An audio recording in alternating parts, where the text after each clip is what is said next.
Bonsoir, merci. Merci à Julia aussi pour toute l'organisation. Je vais faire comme Emmanuel Ocar, quand il faisait ses lectures, il se mettait toujours un...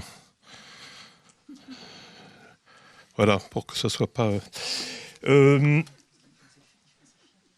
voilà.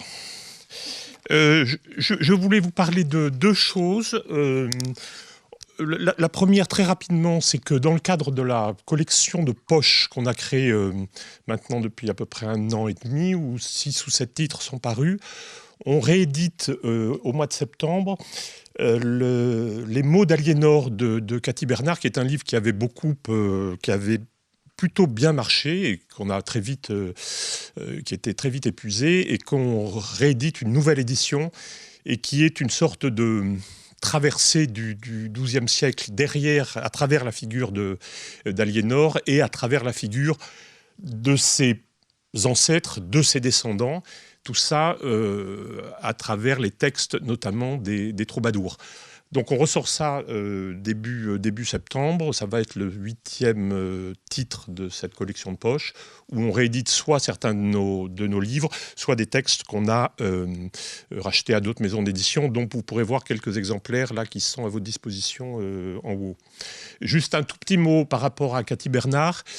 On s'est lancé dans un projet qui est quasiment impossible, et enfin j'espère qu'on y arrivera en 2022 ou 2023, qui est la première traduction de l'énorme pavé de 1000 pages sur les troubadours de cet auteur espagnol dont on fait pour la première fois la traduction, et notamment avec Luc de Goustine et un certain nombre d'associations du Périgord, qui est pour la première fois une vision à peu près globale de ce qu'a été le monde troubadour au XIIe et XIIIe siècle dans le Grand Sud-Ouest. Mais ce dont je voulais surtout vous parler, c'est donc un livre qu'on va sortir le 15 septembre, qui est un livre que j'ai sous la main depuis un moment. On a beaucoup hésité à le faire. On a voulu laisser le temps passer. C'est un livre sur l'ensemble des manifestations qui ont eu lieu à Bordeaux depuis 2018, depuis le premier samedi où les Gilets jaunes ont commencé à se manifester, jusqu'à ces dernières semaines où l'ensemble des manifestations autour des Gilets jaunes s'est étendu à d'autres questions, notamment dernièrement aux questions culturelles. Pourquoi est-ce qu'on a beaucoup hésité à sortir ce livre? Parce que beaucoup de gens nous ont déconseillé de le sortir.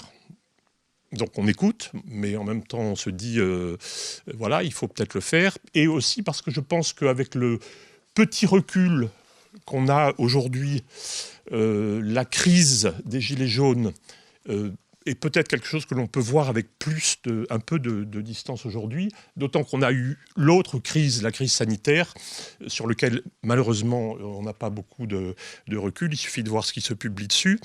On s'est dit que c'était le moment.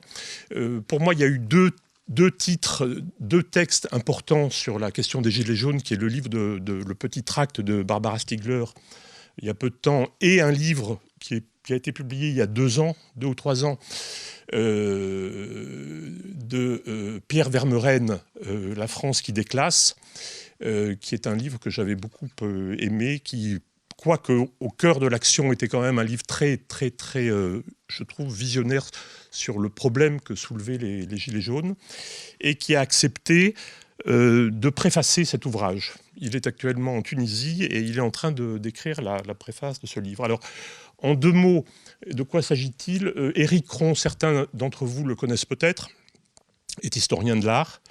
Il dirige le service de l'inventaire et du patrimoine en Nouvelle-Aquitaine, donc apparemment des choses tout à fait différentes de ça, mais il est aussi, à côté de ça, documentariste.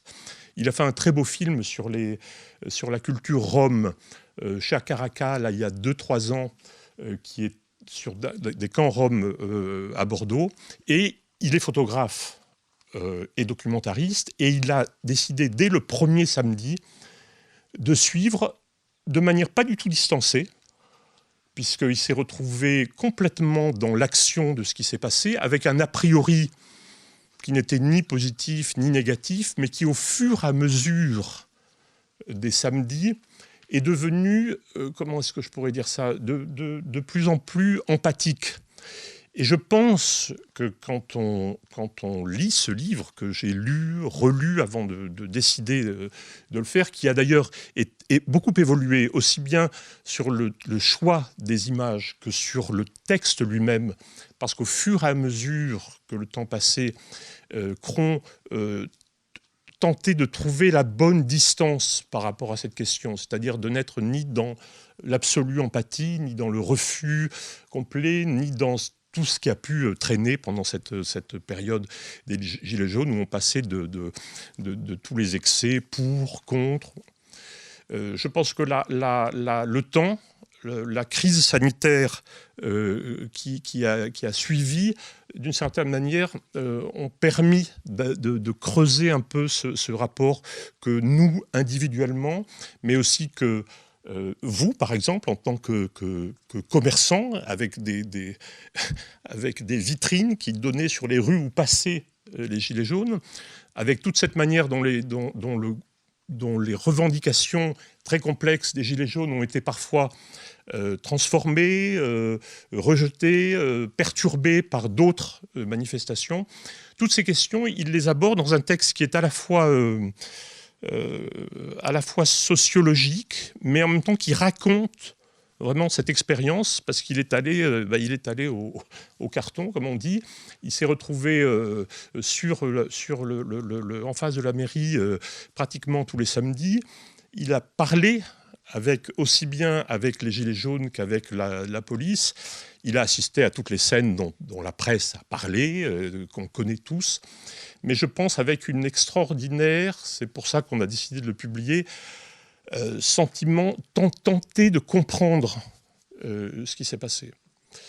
Voilà, donc on a choisi une photo pour la couverture qui est volontairement un peu brutale. C'était pas du tout ce qu'on avait décidé au début, et on s'est dit qu'il fallait assumer aussi cette brutalité. Et la préface de Pierre Vermeuren, qui viendra parler sans doute avec Éric Cron, parce qu'on a toute une série de rencontres qu'on voudrait organiser, peut-être une exposition aussi au musée d'Aquitaine, peut-être, permettra de discuter. Voilà, de discuter et d'essayer de regarder un petit peu ce qui s'est passé avec une distance plus forte. 7. Bon, allez. Voilà, merci.